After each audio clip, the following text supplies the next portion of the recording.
ছিল 1100 থেকে 1200 গ্রাম, প্রায় 1300 গ্রামও হয়ে গেছে।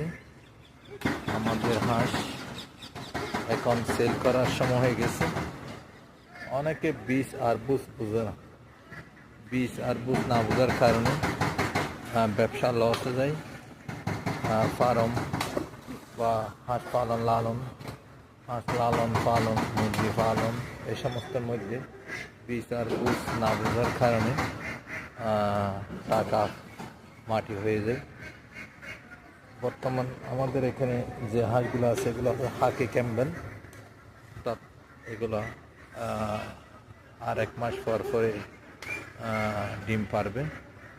এখানে যে হাঁসগুলো আছে, হাঁসগুলো প্রতিটি হাঁসের শরীর 19 আর 20 মানে কাছাকাছি, কিন্তু অনেকে হাঁস পালন বা মুরগি ফার্ম করে বেশিরভাগ 15-20 করে ফেলে, মানে সাইজ হয়ে যায়।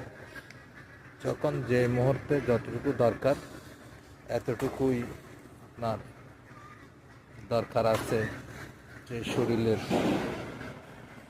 গঠন, আমরা অনেকে শরীরের গঠন না বোঝার কারণে যেখান থেকে মন চায় সেখান থেকে হাঁস ক্রয় করে, বাচ্চা ক্রয় করে আমরা লালন পালন করতে গিয়ে হাজার হাজার টাকা মাটি হয়ে যাচ্ছে। তো আমার পরামর্শ রইল, যারা দীর্ঘদিন হাঁস নিয়ে কাজ করে যাচ্ছে, হাঁসের উপর লাভবান হয়ে গেছে, আপনারা তাদের সাথে যোগাযোগ করে তারপর হাঁস লালন পালন করবেন। বিশেষ করে যে হাঁসগুলো ভ্যাকসিন মারা আছে, আমরা কম দামের মধ্যে পেয়ে থাকি উত্তরবঙ্গের কিছু হাঁস, কিন্তু সে হাঁসগুলো ভ্যাকসিন না থাকার কারণে বাসা বাড়িতে মা বোনরা ক্রয় করার পরে অ্যাক্সিডেন্ট হয়ে যায়। তখন হারিয়ে বুঝতে পারে। অনেকে কম দামে পাওয়ার কারণে লালন পালন করার জন্য ক্রয় করে মাছাং বেঁধে চেষ্টা করে, কিন্তু টিকে না টিকার কারণে অনেক টাকা লস হয়ে যায়।